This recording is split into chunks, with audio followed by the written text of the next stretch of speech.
This is actually Henry III. Henry III was seen in the last as the Plantagen dynasty, and after Henry III, you find Edward the First becoming the king, as you could see here. Then you find Edward the Second, then Edward the Third. So this is something very simple because you do not find any problems regarding that. And after that, you would find a series of problems regarding who would be king, and this is something that is very complicated in British history because this is where people tend to get confused.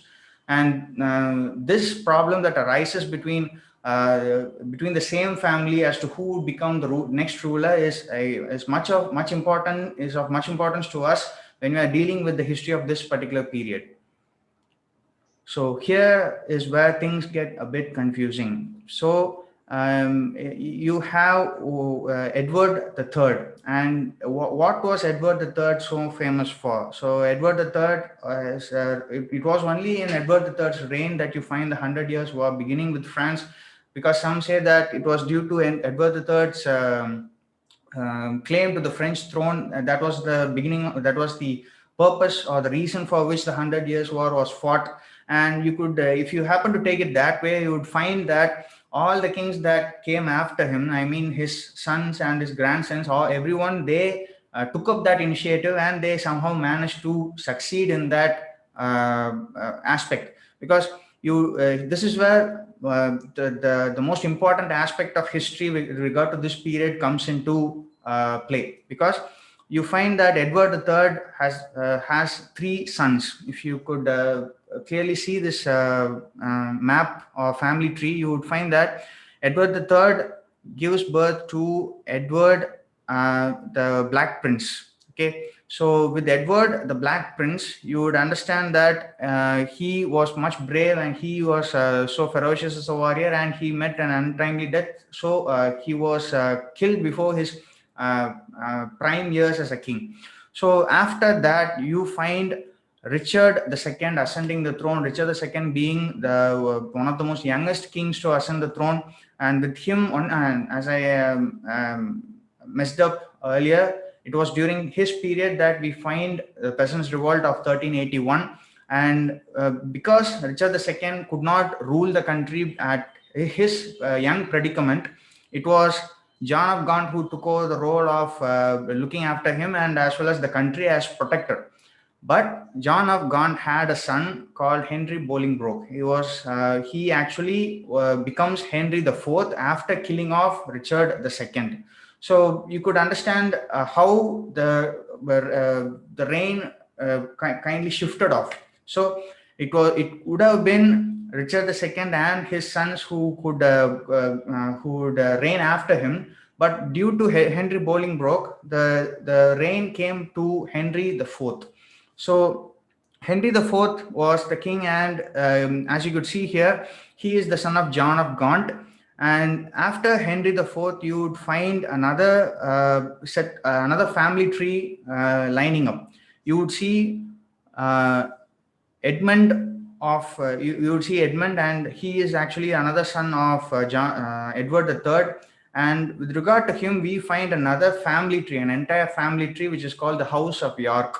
And here we have with Henry the Fourth becoming king, you find that the House of Lancaster becoming the rulers of England. So in this period, you would be seeing a lot of these two different family lines, the House of Lancaster as well as the House of York. So the House of Lancaster consists of Henry the Fourth, Fifth, and Henry the Sixth. So this is pretty much less confusing. But if you happen to take a look at the House of York and how the crown was shifting hands between them, you would find that it is a bit confusing. So long story short, after Henry IV's reign was not peculiarly that important because he did not have much to do with the war that was happening. He did not take much interest in that because he was so focused upon the coup that may occur and tarnish his own claim to the throne. And after his death, you find Henry V. So with Henry V, you find that he was an active participant on the Hundred Years' War. And after Henry V, you find that only in his generation, you find the House of York getting prominence. You would find that they are taking a lead in what would be the claim to the throne. So after Henry V, you find Henry VI. So what could be said about Henry VI is that he was a very sick man. In all his life, he was not a healthy person. He had many breakdowns, and hence, because of him, the House of Lancaster was falling. And after that, you would find that they took the House of York. They actually took advantage of his weak state. And in House of York, you find Edward IV and Richard III. And in order to get a brief understanding of who they are actually the descendants of Edmund. And who Edmund is? He is the son of Edward III. So after Edward III's reign, you find his own family fighting against each other for claiming the throne. So in the House of York, you find these two distinct people, Edward IV and Richard III, and with them you find the House of York gaining prominence. And in this generation, you find Edward IV claiming the throne after Henry VI. So this is where the crown actually shifts hand. You find Henry VI being a very weak king, and with the result of that, and you find Edward IV taking advantage of that and becoming king. So after his reign, you would find that Richard V becoming the king, but there is a problem. You will find in this particular class and a particular incident regarding the princess in the tower, which is a very dark piece of history that would enable you to understand what happened and how the crown shifted hands again. So here you see that Edward V replacing Edward IV as king. But what happens is Edward V was just not even a year old. He was just a baby when his father died, and hence what happens is that Edward V is taken under the control of Richard III. So what Richard III does is this part of history has been hidden from everyone because we do not actually know what exactly happened. But sources say that Edward V, as a child, completely disappeared. He was nowhere to be found after that, and soon you find Richard III becoming the King of England. So this was the state of affairs until another family tree branched out. That would be from the family side of Henry V. And from Henry V, you would see that he has, through his family line, you would see that how Margaret Barefoot and Edmund Tudor got married. And because of Edward Tudor, you find that Henry VII's claim to the throne being strong. Because you would understand that these two people are actually the descendants of Henry Bolingbroke. And after Henry Bolingbroke, you find Catherine of Valois, who is actually a female heir to the throne, and hence she could not be deemed king, and hence you find Henry V becoming king. But what Catherine of Valois does is she gets married to Owen Tudor. So from that particular marriage, you find that Edmund Tudor becomes a part of the family tree, and Edmund Tudor marries Margaret of Barefoot, and through them you find Henry VII claiming the throne. So this is a bit complicated, and as we are dealing and this whole process of the crown changing hands is what we are going to deal with in the War of Roses, and you would be getting a clearer picture there. So with regard to the family timeline as to the monarchs of this period, you would understand that Henry V ushers in what would be the Tudor period in England. So I think this is much clearer as to how and there is a huge battle at the end of this particular century where Henry VII invades England in order to take control of the land from who would be Richard III.